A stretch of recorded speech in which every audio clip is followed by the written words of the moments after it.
সাহিত্যিক বিভূতিভূষণ বন্দ্যোপাধ্যায়ের লেখা ভৌতিক পালঙ্ক। অনেকদিন পর সতীশের সঙ্গে দেখা। বেচারা হন্তদন্ত হয়ে ভিড় ঠেলে বিকেলবেলা বেন্টিং স্ট্রিটে বাঁদিকের ফুটপাত দিয়ে উত্তরমুখে চলেছিল। সমস্ত আপিসে সবেমাত্র ছুটি হয়েছে। শীতকাল, আধো অন্ধকার আধো আলোয় পথ ছেড়েছিল।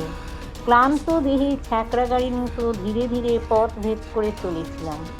সহসা সতীশের জামাটা চেপে ধরে চিৎকার করে উঠলাম, আরে সতীশ যে! সতীশ সবিস্ময়ে আমার পানে চেয়ে বলে উঠল, খগেন, বাই গড, আমি তোমাকেই খুঁজছিলাম। বললাম, তার প্রমাণ আমাকে ধাক্কা দিয়েই তুমি চলে গেছিলে আর একটু হলে। ভাগ্যিস ডাকলাম। সরি, আমি এখন বিশেষ ব্যস্ত। তা তো বুঝতেই পারছি। তা কোথায় চলেছ শুনি? তোমাকেও আমার সঙ্গে যেতে হবে। বেশি দূর নয়, যাবার পথে সব বলবো। আশ্চর্য! না বললে শুনবো না, জোর করে নিয়ে যাব। ছেলেবেলা থেকেই সতীশকে চিনি। কথা অনুযায়ী সে কাজ করে, আর শরীরে কিছু বল থাকায় প্রায় ক্ষেত্রেই সে বল প্রয়োগ করে স্বার্থসিদ্ধি করতে ভোলে না। অগত্যা তার সঙ্গে যেতে হলো। তার গন্তব্যস্থান খুব নিকটেই ছিল এবং সে তার উদ্দেশ্য খুব সংক্ষেপেই ব্যক্ত করল। সেদিন সকালে খবরের কাগজে বেচা কেনার কলমে একটি বিজ্ঞাপন ছিল। একটি অতি আধুনিক এবং রহস্যজনক চীন দেশীয় খাট অধিক মূল্যদাতাকে বিক্রয় করা হইবে। জগতে ইহা অদ্বিতীয়, সুযোগ হারাইলে অনুশোচনা করিতে হইবে। সতীশ তার পকেট থেকে বিজ্ঞাপনটি বার করে বলল, পড়ো। বুঝলাম। তার রহস্যজনক শব্দটার মানে কি? ওইটাই তো আমায় ভাবিয়ে তুলেছে। কোনো হদিস করে উঠতে পারছি না। সতীশ চলছিল রাস্তার নাম দেখতে দেখতে। হঠাৎ সে লাফিয়ে উঠল, পেয়েছি, এই গলি। সন্ধ্যার সীমিত আলোকে সেই গলির পানে তাকিয়ে আমার সারা শরীরে কেন জানি না এক প্রকার শিহরণ জাগল। চীনা পল্লীর চীনা আবহাওয়ার রহস্যজনক খাট। সতীশের হাতটা ধরে বললাম, খাটে কাজ নেই সতীশ, চলো ফিরে যাই। আমার বাঙালি খাট বেঁচে থাকো। সতীশ প্রবল বেগে এক ঝাঁকানি দিয়ে উঠল। ভীতু কোথাকার! এতটা এগিয়ে এসে কখনো ফেরা যাবে না। গলির মোড়ে ডান পাশে একটা নিম গাছ ভূতের মতো মাথা উঁচু করে দাঁড়িয়েছিল। ওদিকে ডাস্টবিনের মধ্যে থেকে যত সব অখাদ্য কুখাদ্যের উৎকট গন্ধ ভেসে আসছে। অন্নপ্রাশনের ভাত যেন ঠিকরে বার হয়ে আসতে চাইল অসহ্য যন্ত্রণায়। নাকে রুমাল চাপা দিয়ে কোনো গতিকে পথ চলতে লাগলাম। একটা দমকা বাতাস বিভ্রান্ত হয়ে আচমকা দক্ষিণ দিক থেকে ভেসে এসে আমাদের শরীরে যেন আছাড় খেয়ে পড়ল। মাথার উপর দিকে কয়েকটা বাদুড় ডানার শব্দ করতে করতে উড়ে গেল। দুটো অভিভাবকহীন কুকুর এই অনধিকার প্রবেশকারীদের পানে চেয়ে বিশ্রী সুরে অভিযোগ করতে লাগলো। পথে আর জনমানবের চিহ্ন পর্যন্ত ছিল না।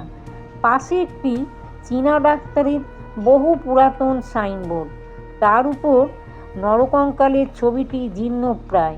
কোথা থেকে একটি পিয়ানোর অস্পষ্ট সুর ভেসে আসছিল। শীঘ্রই আমরা আমাদের নির্দিষ্ট গৃহে এসে পৌঁছলাম। অমন বাড়ি আমি আর জীবনে দেখিনি।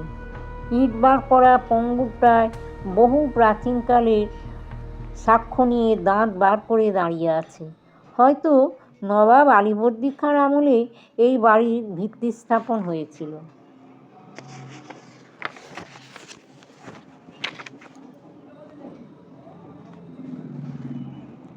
ভাঙা ফটক দিয়ে অতি সন্তর্পণে ভিতরে প্রবেশ করলাম।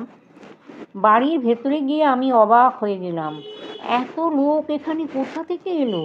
যে নির্জন নিস্তব্ধ গলি আমরা পিছনে ফেলে আসলাম, সেখানে তো কারোর ছায়া পর্যন্ত খুঁজে পাইনি। ভৌতিক কাণ্ড নাকি? সকলের মুখেই কৌতূহলের ছাপ বর্তমান। নানা জাতির লোক সেখানে সমবেত হয়েছিল। এতগুলি লোক, কিন্তু কারোর মুখে একটি কথা নেই। ছুঁচ পড়লে পর্যন্ত তার শব্দ শোনা যায়।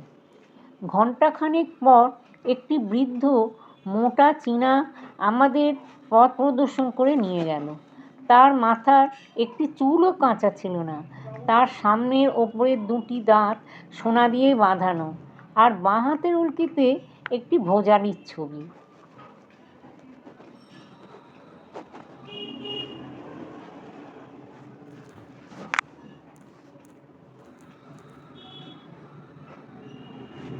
সে আমাদের ইশারা করে অনেকগুলি ঘর পার করে সেই খাটের ঘরে নিয়ে গেল। বাড়িটি একটি দুর্ভেদ্য দুর্গের মতো, চারিদিকে গোলক ধাঁধা। হ্যাঁ, খাট বটে। অমন খাট আমি জীবনে আর দ্বিতীয়টি দেখিনি।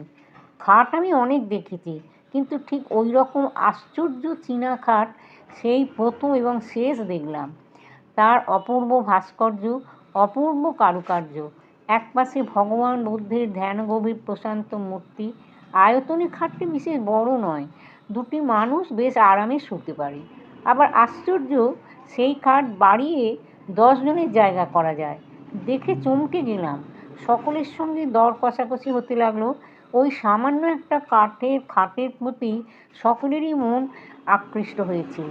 কেনবার জন্য সকলের কী সে ব্যাকুলতা! দাম হু হু করে বাড়তে লাগলো। শেষে সতীশের ভাগ্যে ওই খাটটি জুটল 1500 টাকায়। সেই খাট নিয়ে বাড়ি ফিরতে সতীশের প্রায় 10টা বাজলো। সে দেখল আর বলল, চমৎকার। সেখান থেকে খাওয়া দাওয়া করে আমি বাড়ি এলাম। সতীশ বলল, আবার এসো, নেমন্তন্ন রইল। তথাস্তু বলে চলে এলাম। আমি যাবার আগেই পরের দিন সকালে সতীশ এসে হাজির। উস্কো খুস্কো চুল, মুখ শুকনো, চোখ দুটি জবা ফুলের মতন লাল। দুর্ভাবনায় ও দুশ্চিন্তায় হয়তো সারা রাত্রি ঘুম হয়নি। আমি সবিস্ময়ে প্রশ্ন করলাম, আরে ব্যাপার কি? বিপদ, ভীষণ বিপদ। সতীশের গলা দিয়ে স্বর বার হচ্ছিল না। কিসের বিপদ? সেই খাট। একটা যে কিছু হবে তা আমি আগে থেকেই বুঝতে পেরেছিলাম। কেউ কখনো খাল কেটে কুমির আনে না। হাজার হোক, ওটা একটা রহস্যজনক খাট। পূর্বরাত্রের ঘটনা সে সবিস্তারে বর্ণনা করে গেল। সারা রাত্রি সে ঘুমোতে পারেনি। ওই খাটের ওপর সে শুয়েছিল। হঠাৎ মধ্যরাত্রে তার মনে হলো কে যেন খাটটা নাড়াচ্ছে। উঠে সুইচ টিপে আলো জ্বেলে দেখল না, খাট ঠিকই আছে। আবার শুয়ে পড়ল, আর খানিক পরই ঘুম ভেঙে গেল। কিসের একটা ভীষণ শব্দে সারা ঘরখানা যেন গমগম করছে। দেয়ালের সঙ্গে যেন খাটখানার ভীষণ ঠোকাঠুকি হচ্ছে। ধর্মর করে উঠে ও আলো জ্বালালো। না, সব কিছু নিঃশব্দ, নিথর, কোথাও এতটুকু শব্দ নেই। সে আবার শুয়ে পড়ল।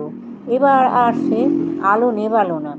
ভোর রাত্রে কার দুর্বোধ্য আত্মকণ্ঠের বিলাপধ্বনিতে তার চেতনা ফিরে এলো। কে যেন খাটের পাশে বসে বিনিয়ে বিনিয়ে কেঁদে মরছিল। আমি বলেছিলাম তো তোমায় প্রথমেই, ও খাট কিনে কাজ নেই। যেমন তোমার রোগ, এবার বোঝো। সতীশ বলল, দেখো খগেন, তোমায় হয়তো বুঝিয়ে বলতে পারবো না।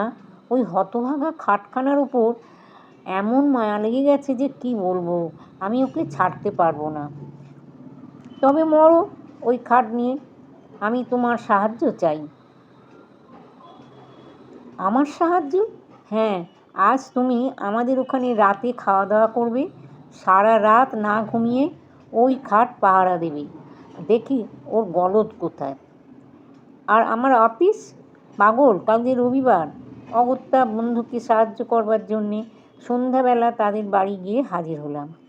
সতীশ আমার অপেক্ষায় পথপানে চেয়েছিল। সে সোল্লাসে চিৎকার করে উঠল, সুস্বাগতম, সুস্বাগতম। তারপর আর কোনো গণ্ডগোল হয়নি তো? না, দিনের বেলা গণ্ডগোল হবার তো কোনো কারণ নেই। সতীশের মা বললেন, দেখো দেখি বাবা খগেন, এত বলছি যা বিক্রি করে দে, তা আমার কথা যদিও শুনেছে।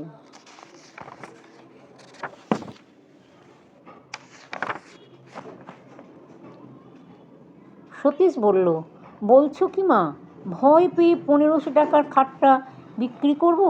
খাওয়া দাওয়া সেরে রাত্রি জাগার সাজ সরঞ্জাম নিয়ে আমরা দুই বন্ধুতে খাটের ঘরে গিয়ে বসলাম। আমার হাতে দীনেন রায়ের ডিটেকটিভ উপন্যাস আর সতীশের হাতে হেলথ অ্যান্ড হাইজিন। রাত্রি ক্রমে ক্রমে বাড়তে লাগলো। ঠিক হলো আগে সতীশ ঘুমোবে আর আমি জাগবো, তারপর সতীশ জাগবে আর আমি ঘুমোবো। বইখানা খুলে আমি বসে রইলাম, পড়তে পারলাম না একটি অক্ষরও। এক দৃষ্টিতে তাকিয়ে রইলাম, চারদিকে কান খাড়া করে বসে রইলাম ভয়ে ভয়ে।